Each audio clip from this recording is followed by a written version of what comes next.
Good afternoon. Hi, my name is Richard Burke, and I'm the Executive Director of Western Liberty Network.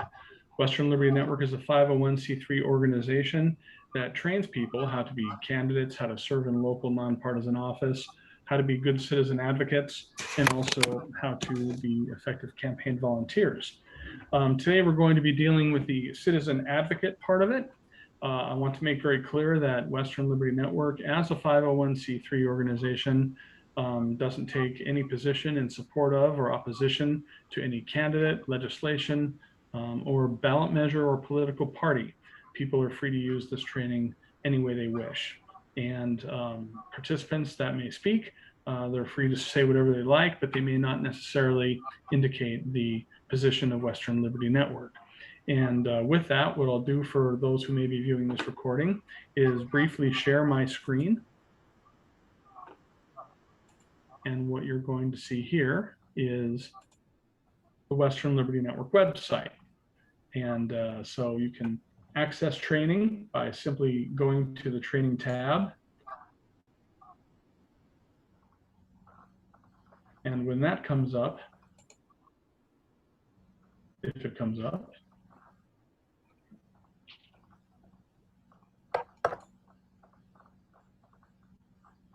there it is.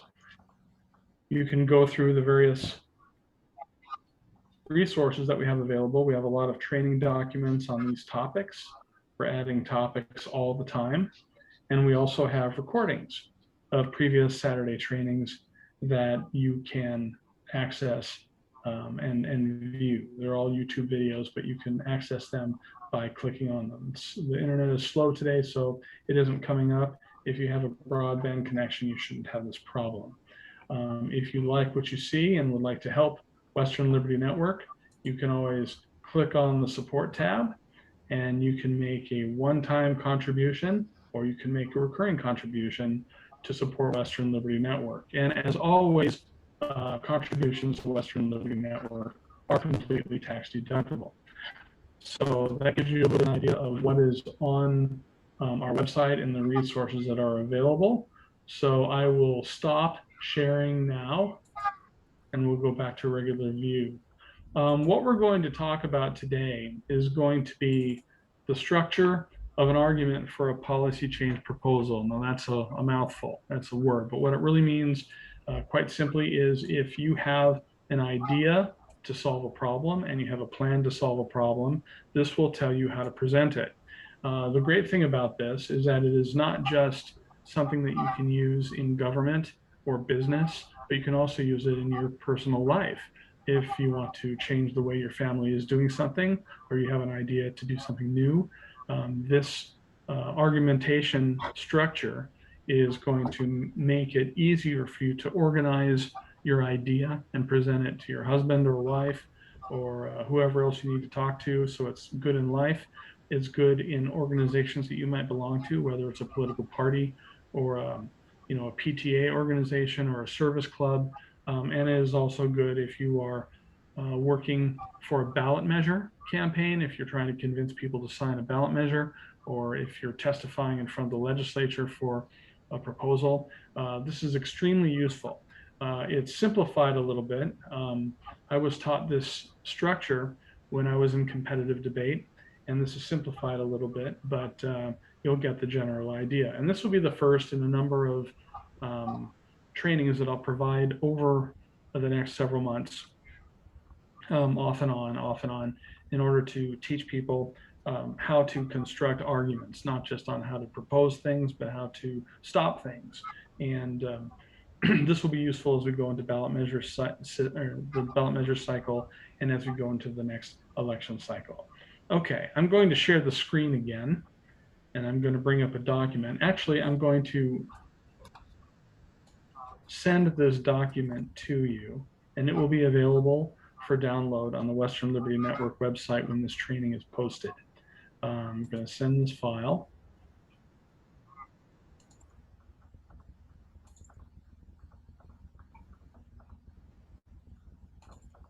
There it is. You should be able to download this from the chat window. It's called The Structure of an Argument for Policy Change Proposal. And I'm going to share screen now. and we'll bring this up. There are several things here that we'll go over slowly, but the first thing you want to do when you want to make a change in anything is to simply cite the problem. For this training, I'm going to use the example of education. And the problem in this example would be that our schools don't work. Our schools have several problems, that they put politics ahead of education, that they don't generate students which produce or which are capable of mastering basic skills. They're not ready for college if they decide they want to go to college. They're not ready for work if they want to go to work. This is the basic problem. And you define the problem. Sometimes you don't want to spread yourself out too thin, especially if you have a limited amount of time. But sometimes a problem has several facets, and that's what you're going to do here in the point A. You're going to define what the problem is. Secondly, you're going to discuss harms caused by the problem. And they could be anything from, in this case, increased crime, decreased economic competitiveness, the inability of people to build a good life, a threat to the middle class, all of the things that could come from a dysfunctional educational system. So what you've done in the first section is cite the problem. The second thing you want to do is describe what's called an inherent barrier. An inherent barrier is a fancy term. And all it means is that there is something in the present system which prevents the problem from being solved. And in this case, there are several barriers that we could cite. A dysfunctional education system could be caused by the fact that people don't have choice in school systems, that many families, after they pay their school taxes, they're unable to also pay for private school. That is an aspect of the system which could be an inherent barrier. Another inherent barrier could be that access to alternatives to government schools are limited because of government rules, which make it hard to set up, say, a charter school, or make it hard for a private school to survive, or make it hard for an online school to survive. These are all barriers in the current system which would prevent the problem from being solved. And again, that problem is a dysfunctional educational system, which we discussed earlier. And then, of course, we want to talk about why the barriers prevent the problem from being solved. For example, you will state that, in this example, you would state that because people have to pay taxes for schools and the money doesn't follow the student to wherever they go, that the families don't simply have enough money to avail themselves of what few options governments allow them to have at hand. Another thing would be that the laws prevent or make it very difficult for people to set up alternatives to government schools, such as charter schools and others. So you're going to talk about what barriers in the present system prevent the problem from being solved, and then why the barriers prevent the problem from being solved. A child or a teenager could use this structure to cite the problem. Mom and dad, you have a very, very busy day. You have a very busy day, and it makes you tired, and it makes it hard for us to have family time and all of these sorts of things. And one of the reasons you're so busy, the inherent barrier, is because you don't let me drive a car. I have a license. I passed my driver's ed course, and you don't let me drive the car for some reason. And that barrier requires you to do more of the errands. I'm not able to do any of the things that I need to do, get back and forth to baseball practice, or maybe pick up some milk on the way home or anything like that. And that causes, that is a barrier that, contributes to the problem. And the barrier prevents the problem from being solved by simply the fact that, you have to run too much, and you've got this resource in me that you cannot take advantage of. Those are, there's a domestic example and a public policy example of a problem that can be cited, and an inherent barrier. Now, the third thing you have in a proposal is a plan. And a plan has to be able to do two things. A plan has to overcome the inherent barriers, and it has to solve the problem. And so you have a number of plan planks, each one aspect of the plan. In the case of education, the plan might be to provide for school vouchers so that parents can choose the school they want to go to, and um, the money can follow the student. That overcomes the inherent barrier of the money. And another plan plank two might be to make legislative changes that, other legislative changes that make it easier to set up charter schools, that make it easier to do other things. And however many plan planks you need, you don't want to have too many, because when you're making an argument, you want them to be simple. Going back to our domestic example, a plan that a teenager might propose would be to, let's set up a driving plan. You could let me drive between the hours of 8 a.m. and 9 p.m. You can negotiate those times. Um, Plan plank B, I'll have my cell phone with me so you can call me anytime you need to talk to me. Plan plank three, I will come home if you want me to come home, and so on and so forth. Whatever these plans are, it overcomes the inherent barrier of a family's rule that the child can't drive, and it solves the problem of releasing some time that the parents would otherwise spend driving. So this is a plan. So it's an example in public policy, and it's a domestic example. Solvency. This is a debate term that is nothing more than simply showing how the proposed plan solves the stated problem.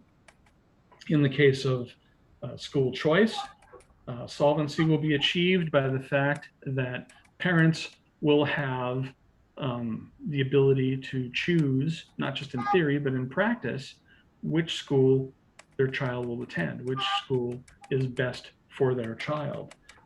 It also solves the problem. It also solves the plan also solves the problem with legislative barriers to forming charter schools. Show how the legislation that you propose would make it easier to build charter schools. And so what you're doing is you are solving the problem. And then finally, you're dealing with advantages over the present system. You can show that private schools and charter schools have advantages over public schools, that education rather than politics or indoctrination are the top priorities in these other alternatives. Advantage two might be that the public schools actually are improved, because since they're no longer guaranteed pupils, that they must now attract pupils like other schools must do, that public schools will have a reason to become more responsive to parents and to elevate academic achievement among the priorities that government schools have.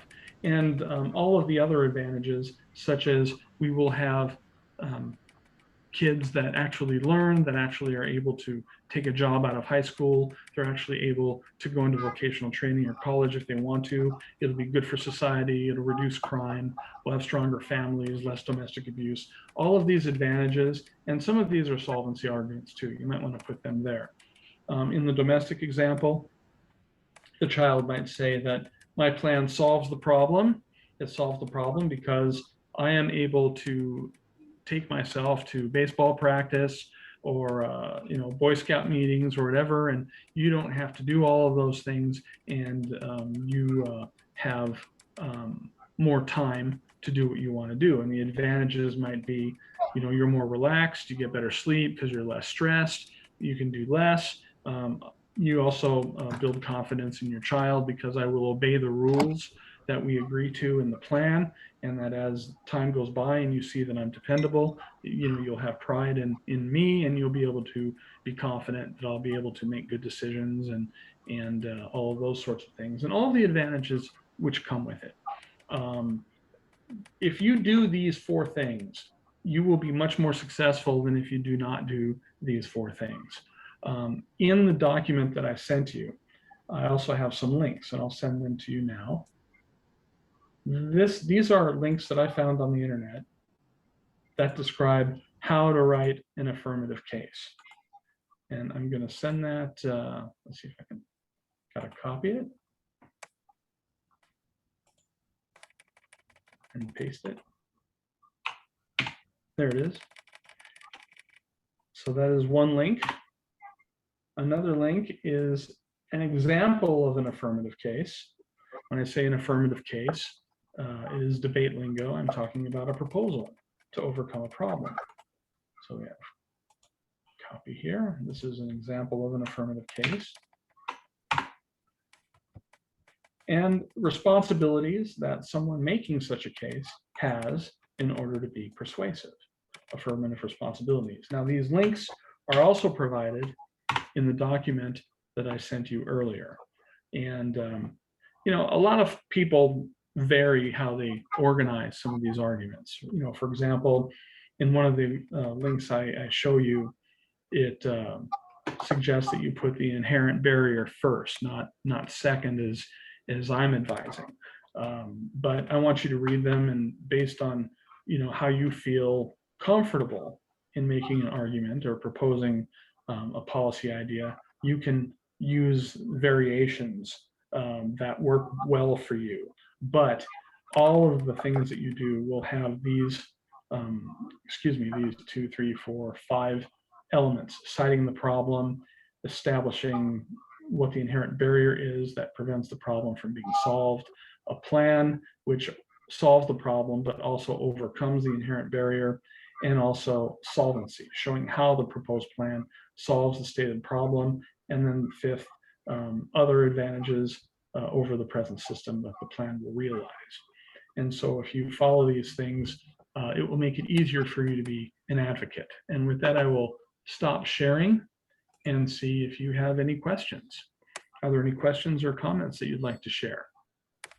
Lori Kimmel, she's the only attendee today, so it is up to you. And maybe you don't. If you have a question or a comment, you can use the text window, or you can go ahead and talk. For whatever reason, I'm not hearing you today, even though your microphone is not muted. I don't know why.